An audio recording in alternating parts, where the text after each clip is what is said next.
Hello, and welcome to the FI Entrepreneur, Financial Planning for the Risk Taker.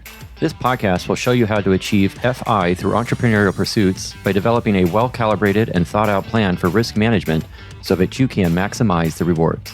Hosted by certified financial planner, enrolled agent, and serial entrepreneur Ben Martinek, this is the FI Entrepreneur, Financial Planning for the Risk Taker. The information presented in this podcast is for educational and entertainment purposes only. None of the content is presented as investment advice. Consult your financial professional before acting on any of the information presented in this show.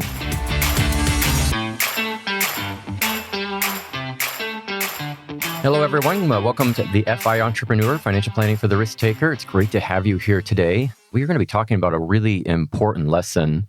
It's really the first lesson that we've had so far in the podcast series, and that is really the notion of a business plan. And probably to go even deeper within a business plan, because, what do we mean by that? What's a business plan? It's a design, a strategic design on how you plan to operate your business, but really how you want it to be successful and how you want it to make money. So all very important things. But underlying all of that is this question of what problem are you solving in your business? Because at the end of the day, in order for any business to be successful, and certainly for one to achieve financial independence for you, which is really the notion that we want in entrepreneurship and business for any of our listeners, that you're creating a business that will give you financial independence. The issue is, well, what problem are you going to solve? And really, what pricing capacity does that problem provide in which you could charge enough to be able to get a premium for your service and have a good profit margin that you then can, use for yourself and improve your own livelihood and ultimately use for your own financial security. And so this is a critical question. What problem are you going to solve? Because unfortunately, not many businesses make it. I'm going to bring Deb on in. She's been rather quiet so far, but Deb, what are the statistics on successful businesses, especially in the first few years? It's really rather remarkable, Ben. So 20% of small businesses will fail within the first year. So for every 5 people that set out, one of them is going to fail. And then 30% of small businesses are going to fail by the end of the second year. And then 50% of businesses by the end of the 5th year.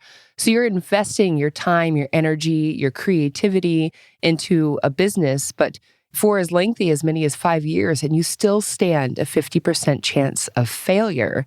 So it begs the question, how are people surviving in this realm of business creation and success with this threat statistically of failure over the first year, second year, 5th year? So how is it that they make it?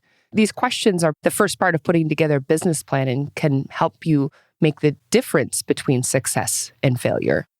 Yeah, we don't have material to discuss this at length, but it is an interesting question of what is producing this failure in the first 5 years. My gut would tell me that I think personal demands have become too high, and all businesses start off with pretty lean earnings. And so what will destroy a business is not the business itself, but that the personal needs of the business owner are too much. And just after 3, 4, 5 years, either the business isn't producing enough revenue to keep your interest. And so you move on. So, maybe it's failure in that you choose to give up and pursue other endeavors because it's not working. But part of the reason why it's not working is this very critical question of what problem are you solving, and making sure for that problem that you solve that you're charging enough for that service to make this whole thing operationally worthwhile. Because even a business that does succeed after 5 years, there are a lot of lean, starving entrepreneurs out there, is simply the reality. And so you may even still be successful after 5 years and still be around and still be able to provide enough to meet your personal needs. You've been able to manage the personal side of things to make this work. But, it's still not necessarily where you want the business to be. It's not bringing in the money that you thought, and you're still working a lot of hours for that money. And, what harkens always back to how do we make this better if someone's in that sort of circumstance is your premiums. What are you charging for the service? And can you get away, your customers let you get away with charging more for the same service and be happy and excited about still actually doing that for you? And so this really starts to bring up the question or the issue too of who and what is your competition, because consumers do have options and they will look to other options. And, if your prices go up, they're going to consider what else is out there on the marketplace. And so the problem very specifically that you're solving has to be so compelling that even after your consumer considers their options and looks at your price, in their mind, they've decided sticking with you and working with you is the right or the best thing for them. And, out of personal experience in just of our own development as business owners, I will say that is not an easy task to accomplish. It's one I'm proud to say we have been succeeding at. And thank you, any clients who are listening to that. We certainly appreciate your ongoing patronage and support. A few of them have seen some price increases over the years, but they thankfully have stuck with us. We're very appreciative of it. But it's not easy as the business owner to ask for those price increases. It's really just not easy as a human being to go out and say to someone, I am worth this much. What I'm delivering or offering to you is worth this much, and this is what you should pay, and you'll actually be better off paying this. This is a good solution for you. So that all comes down to marketing and setting your pricing, setting expectations. And so we're going to continue on with this notion of what problem are you solving, but also wanting to pivot into this question of marketing because it's critical. It's more critical than I think any of you might imagine it to be. It's certainly more critical than I ever thought it to be. I always thought marketing was a big distraction, waste of time. Why would I spend my time on it? The longer I've been in business, the more I've realized it is probably the thing. I mean, your service, as much as you want to live and die by giving the service of the product that you offer, that really is almost probably a tertiary concern. The critical item in developing successful businesses is your marketing plan. So we'll plan to talk about that in a bit, but I feel like I've gone on too far. Deb, what are some things you want to chime in on? I think that giving personal experience and examples can be some of the best ways of communicating the themes that we're talking about with a business plan, instead of more abstract in the sky ideas of what it means to create a product and what problem are you solving. I think it's best to discuss from our own experience in our own business entrepreneurial endeavors, what problems that we've found and how we've created a service to be able to solve those problems for our clientele. So, Ben, why don't you tell us your background and what led you into financial planning to begin with and the journey that has brought you to where you are today? Sure, I'd love to. I suppose as we shared in our very first episode, we are entrepreneurs at heart. And I suppose one of the best ways in which we can talk about what it is to be an entrepreneur is just to talk about our successes and failures as business owners. I came into financial planning through only philosophy and truck driving, just as a refresher. So my background is not in finance. And I would say actually it's probably true of a good number of folks who are in the financial services industry in which their background is not in finance. So that in and of itself isn't too particularly out of place. But as someone who had an interest in personal finance and was developing that while also studying philosophy and ultimately still driving truck, I was looking for a career change. And rather, as a matter of coincidence or happenstance, was introduced to Dave Ramsey's endorsed local provider for investing here in the Bismarck area. And we're still driving truck at that time, but was actually for our own personal needs, was wanting to start to talk with someone about next stages into what to do with our wealth, because we were getting close to paying down our student loan debt and we're moving on to wanting to save and invest. And interesting enough, in that conversation, he had suggested to us that, hey, I could use some help. Why don't you join my team? I thought, wow, why not? That's fantastic. I mean, you're a great guy. You're with Dave Ramsey. I like Dave. Let's do this. So I got into financial planning somewhat unexpectedly. I was a little aware of it already through listening to Dave Ramsey, but really there was just an offer and I was looking for something else to do other than drive truck for the rest of my life. And that worked, but I was quickly very much introduced into how most of financial planning is done. I really thought that financial planning would be, we just will just help people in their finances and they'll pay us for that service. As the notion financial planning suggests, like we're going to help you with a financial plan, but... Well, unbeknownst to me, I mean, maybe I was just a little slow to pick all this up, but it was a few months actually after having joined the team that I started to realize that, look, we didn't get paid really at all for directly assisting people with their finances. There certainly wasn't like an hourly arrangement we were getting paid.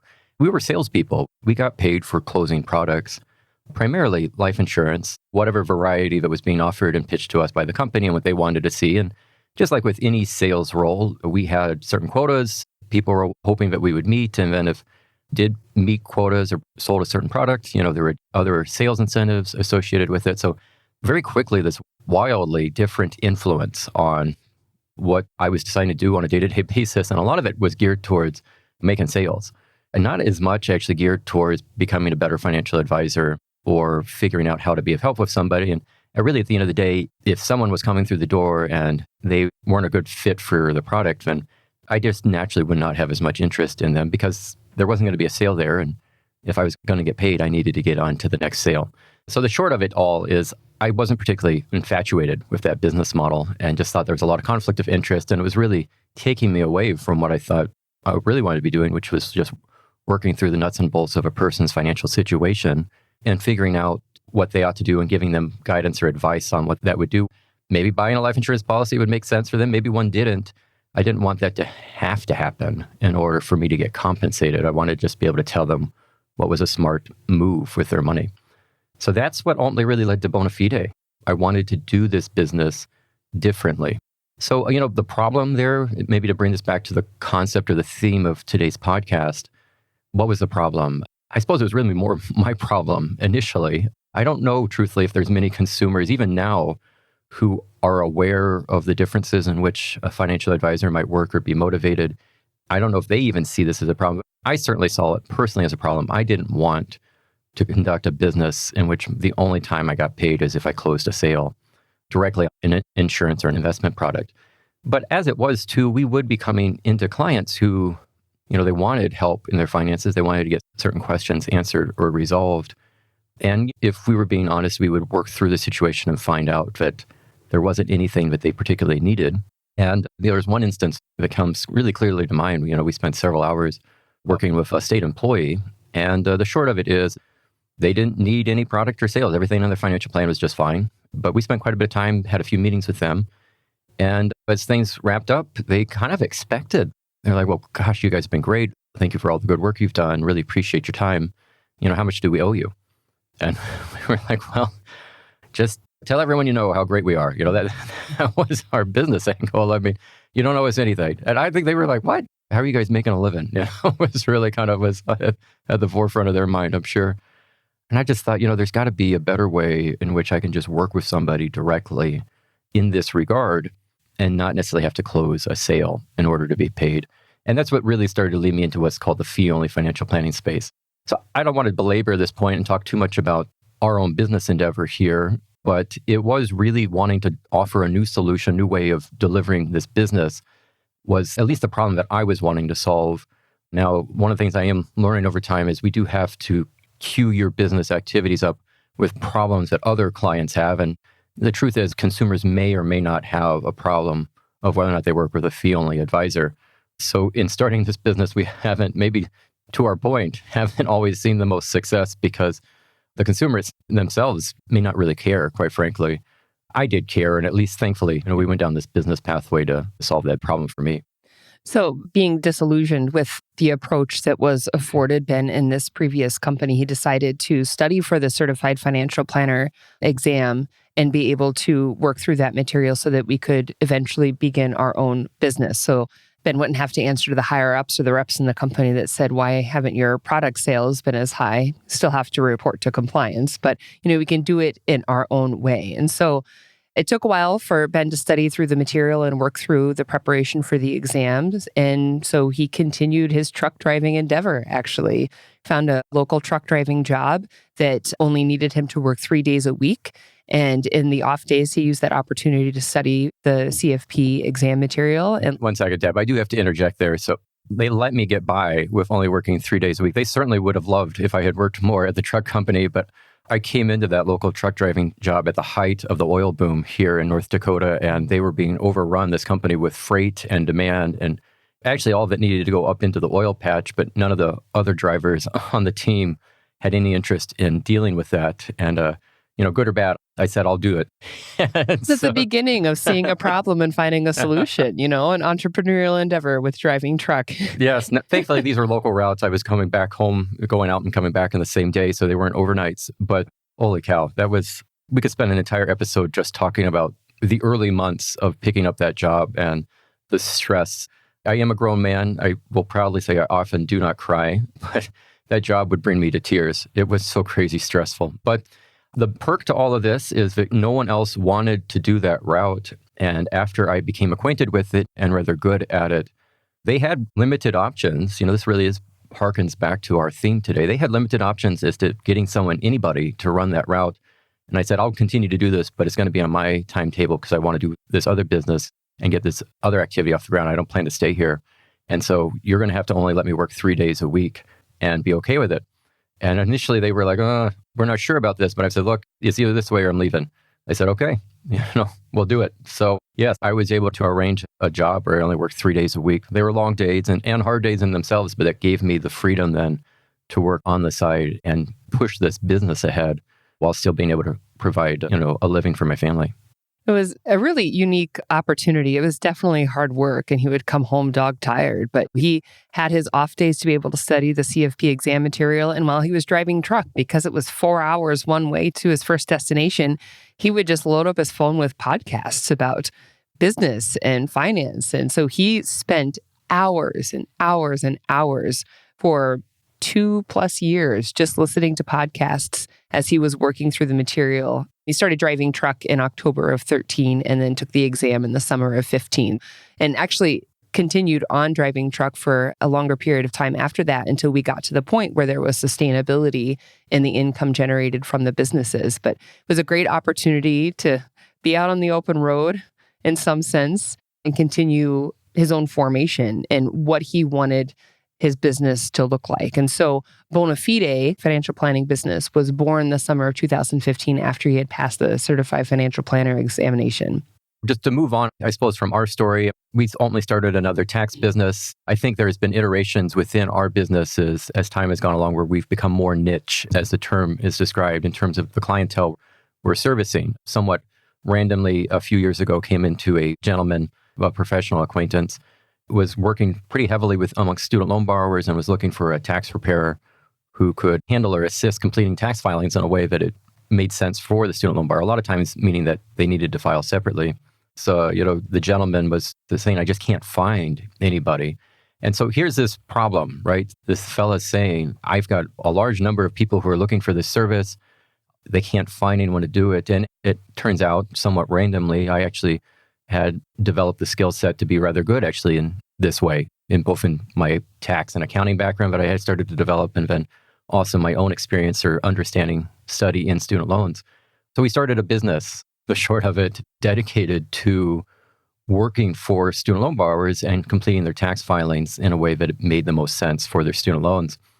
And so it was, it was a light bulb moment, but it was the problem. And more to our point in this podcast, if you want a successful business, and especially if you don't want just to have a business, if it turns into a really crappy job, it runs you ragged and causes you to work long hours and not get paid a whole lot for it, you need to create a business that has a problem that you're solving for other people, and they will happily pay you good sums of money for solving that problem. Because your ability for this to achieve financial independence for you and be a source of financial security and ultimately a dream is the margins with which you make off of those dollars that your consumers are paying. Ultimately, the tighter the margins, the more crappy of a business you're going to have and the more struggle it is for that business to survive and grow. And ultimately, the better the margins, the more likely this could be a business one day that you only work maybe 10 or 20 or 30 hours a weekend. Perhaps maybe don't have to work at all. You're able to completely offhand everything to your staff and that support. And you can still generate revenue off this business without needing to work near as much or work at all. That's only going to happen if you have good profit margins, and you're only going to get good profit margins if you are solving a problem for a type of client who's willing to pay you top dollar for the service, even after they've considered the competition, even after they've looked into other options, are still willing to say, yeah, we know we're paying quite a bit for this service. We will happily do so because it perfectly takes care of the problem that we need. What's the takeaway from all of this? It's all about niching and specializing. If you want a successful entrepreneurial activity that will achieve financial security for you, you must niche. You must specialize. You won't get the profit margins you want or need without doing that. And to harken back in some ways to one of our previous episodes where we talked about our unique personalities. We are all unique, unrepeatable human beings, and we all bring and offer a gift to the world. And some of us do that through entrepreneurial endeavors. And so you might think, oh gosh, the competition's going to be really stiff in this realm because of, everybody's doing this or everybody's doing that.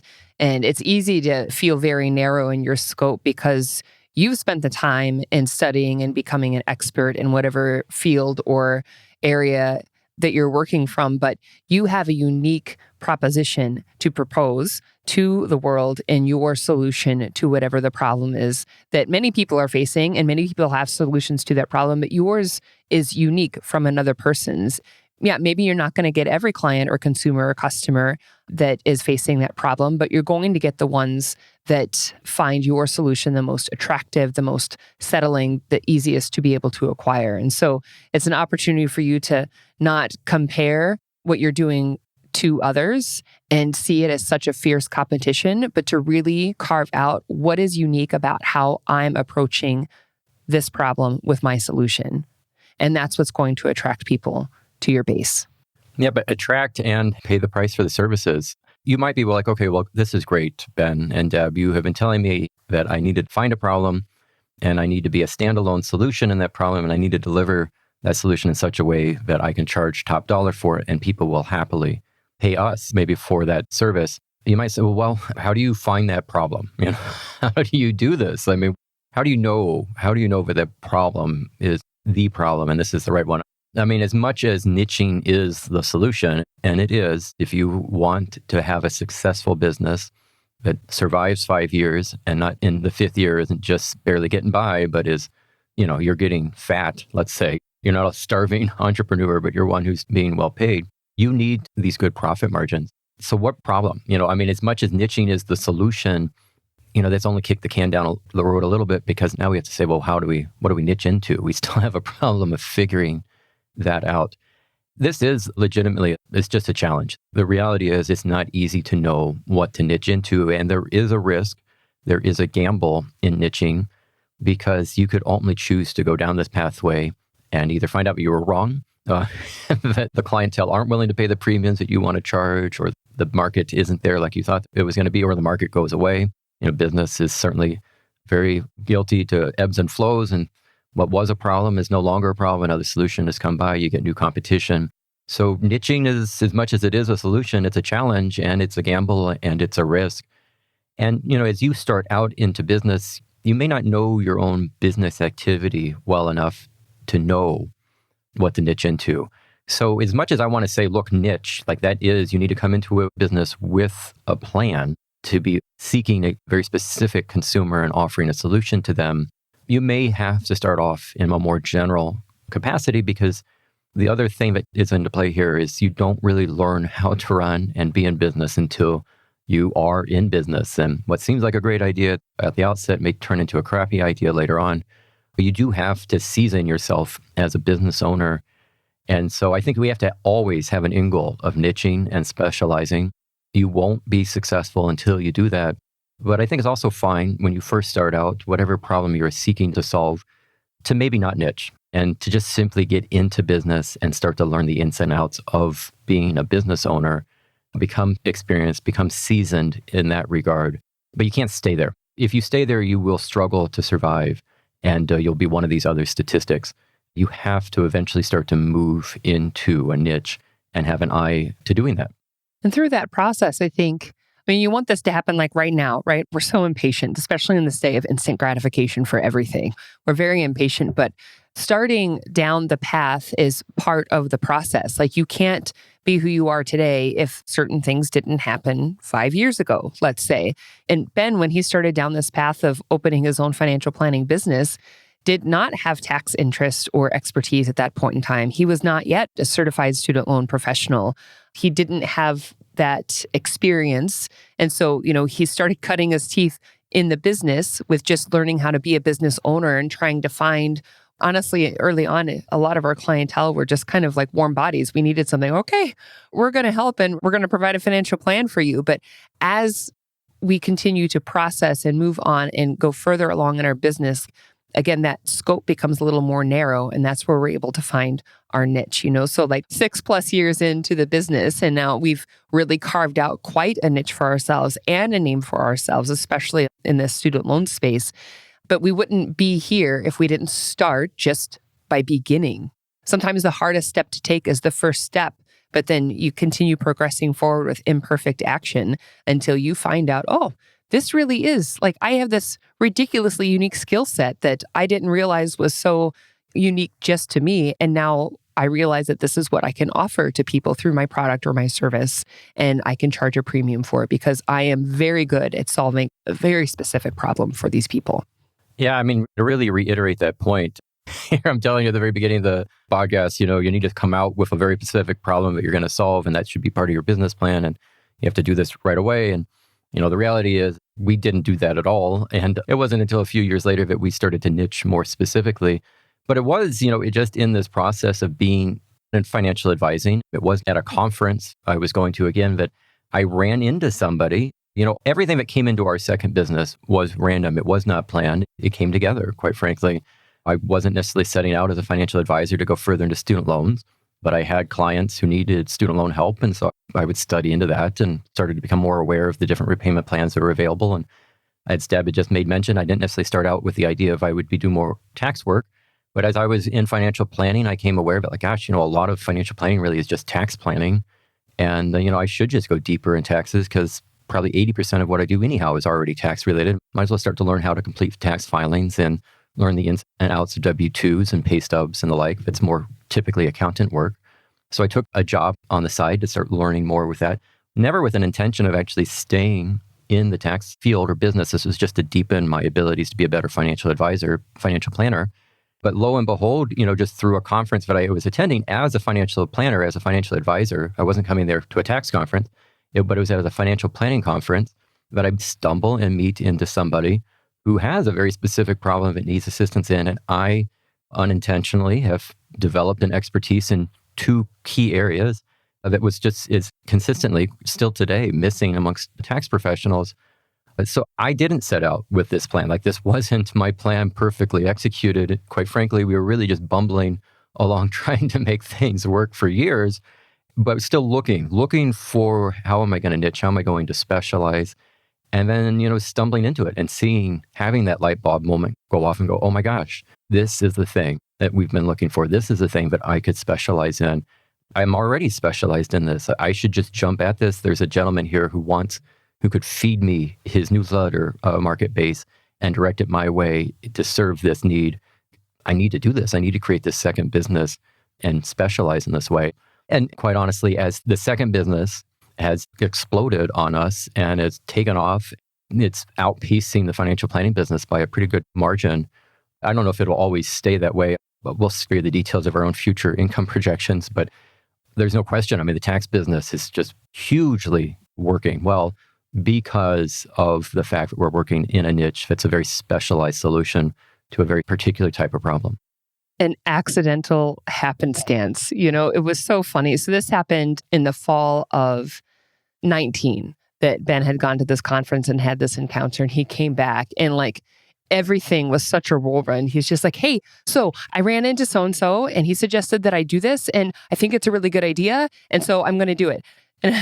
And we're still struggling in the financial planning business at this point, just trying to figure out what our niche is and with that and making sure that we're getting our market right. And I'm thinking to myself, oh God, we need another business, we need another hole in our head, as the saying goes. And I was not particularly enthused about going down this path. But in hindsight, as it is 2020, we had already had a lot of the legs and foundation of what it takes to build a business, just your simple base of operations. And then we really saw, and I was able to come around rather quickly. I mean, I think Ben had the domain and had registered with the Secretary of State and all these things within just 2 weeks of having come back from this conference. Because he's like, we got to get on this right now.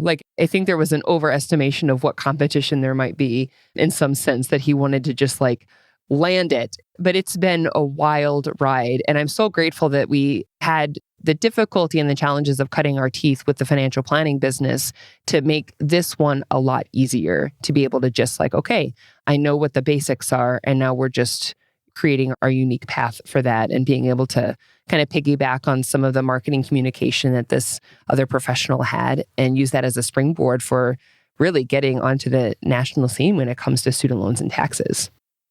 So what are some key takeaways that you should get from this episode? A few is entrepreneurship is hard and it's not easy, and you should expect it to be a lean endeavor, something that demands a lot of your time and efforts for a long period of time. And compensation-wise is going to stay very low and lean. And What's going to make or break you is probably not the business. It's going to be managing the personal affairs and keeping the lights on at the home, so to say. That's what's going to make or break you, which, going back to a broader theme of financial independence, why we see a lot of folks first build up a really large stash of money and have that basically as a treasure chest or safety net to lean back on, and then decide to pivot into entrepreneurship. I mean, that tactic certainly makes a lot of sense.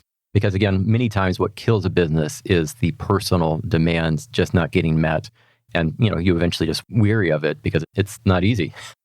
A fellow financial advisor that Ben had the privilege of being in a mastermind group for a bit of time early on in his own business with Bonafide, he was asked the question, what recommendations would you give to anybody who wants to go down this path? And he said, save up 3 years worth of a salary before you begin, which is kind of said tongue in cheek, but it's true because there are some lean times. And so getting to that point of financial independence prior to jumping off the diving board of entrepreneurship into this endeavor can be really helpful so that you can spend more time focusing on building the business and not having to worry about that income coming back to pay you, because it might take a while for that to happen. Well, almost certainly will take a while. I mean, there are stories of some folks who from day one see some immediate success and the ball gets rolling pretty quickly. And, they're even showing a profit after the first year. And good for them. But that is not to be expected. And it certainly wasn't the case for us. And nor did we have 3 years of savings coming into this. So I don't know, do as we say, not as we do. Could be a lesson to learn here. I mean, we've managed our way through it and have figured it out. But a lot of that has come through managing the personal side and staying lean there. But more importantly, for the business ultimately to be successful, it has to be solving a problem for a consumer, for the client, in a way that they are willing to pay a top dollar for that. That's just the general theme. And so you may not, I think it's okay to start a business without having figured out what that problem is going to be. We certainly didn't. I think if you're going to get into business, you need to just get into business and start going down that road and start figuring things out as time goes along. I do think you get better as you go along. And so don't hold yourself back waiting for the perfect moment or the perfect opportunity or the perfect problem. You may not even ever realize what that problem is until you're into business a few years. And then you realize, oh, that's a problem I could solve. But you need to always have an eye and an awareness of that and a recognition that until I have come to that problem and I have solved it and I'm good at it, the business won't be successful until then. You probably will be lean, mostly a break-even enterprise. At best, you're bringing home a little bit of money. It's not until you've gotten really good at a particular problem that you're going to really see this become not just a business that you have or a job that controls you, but a successful enterprise that has the ability to offer financial security, only financial independence, can really be the business solution that we're seeking or wanting to encourage you to have as a way to achieve FI. So with all that said, those are my summary thoughts. Deb, you have anything that you want to chime in as we close this out? Trust the process. Sometimes it can be really difficult to be patient and just want to get to the end result and see that things are successful. But as with almost everything in life, things take time and you just need to sometimes take a step back and trust the process. Envision what you want your end goal to be and just trust the process of the steps that it's going to take to get you from point A to point B to that end goal. You might want to rush things along, but trusting the process is one of the best things that you can do. We've had to learn that lesson many times over the years, but it's good to just trust the process and that things are going to happen. Keep showing up and trust the process. Yeah, and what I would like to add to that, because it's beautifully said, Deb, and right on target, is all challenges are opportunities for growth. Deb loves to say that to me. I don't always love to hear it, especially when I'm being challenged with something. But all challenges are opportunities for growth. The truth is even after you have found that problem and that solution and you're seeing success and the business is going in a direction you want it to go and you're excited about it, the challenges don't go away. You just get new challenges. Challenges never go away. Maybe this is a news release to you folks, but challenges never go away. I don't care what you do or how successful you are or how much money you have, you will still have challenges. Financial independence is not an opportunity to have a challenge-less life. The best thing you can do is adjust your mindset, be happy for the challenges, see them as milestones along your pathway of growth and development, and embrace them because they will not go away. Even when you see financial success, even when you see success in your businesses, you will just have new challenges. So the old challenges go away, new ones come. It will always be that way. So challenges are opportunities for growth. Embrace that and move on. Thanks for tuning in today. It's been a pleasure to be with you. We look forward to visiting with you next time, where we're going to focus on some of the things that you'll need to think about to finance your business. Now that we've talked about what the problem is and what your solution is, Ben and Andrew will tune in next time to visit with you about things to think about when considering the financial part. Thanks for listening. I hope you've had as much fun as we did. If you'd like to learn more about any of the subjects we spoke about, please visit our website for show notes, links, and more. Hit like, subscribe, or whatever button you've got in front of you to show some love. Remember, the information presented in this podcast is for educational and entertainment purposes only. Remember what Teddy Roosevelt said about the person who strives greatly. If he fails, at least he fails while daring greatly, so that his place shall never be with those cold and timid souls who neither know victory nor defeat. Until next time, keep striving. Thanks again, and be well.